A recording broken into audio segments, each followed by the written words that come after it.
Okay, so I got a call from the Maryland Department of Public Safety and Correctional Services.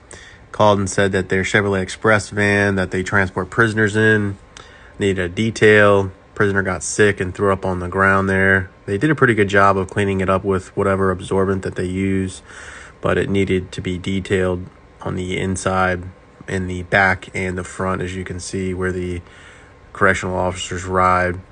So just did a quick blowout, did a thorough wipe down, cleaning of everything, used Coach Kemi's Green Star and just wiped everything down.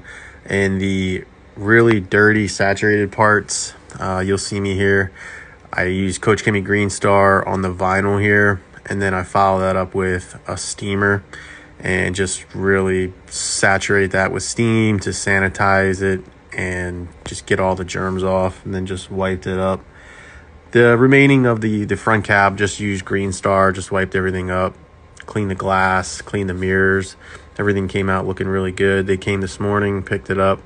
I also topped all the vinyl with Chemical Guys VRP or vinyl rubber plastic. I really like using that, especially for vehicles like this where it's just quick and easy. Wipe it on and then just remove any excess. So thanks for watching.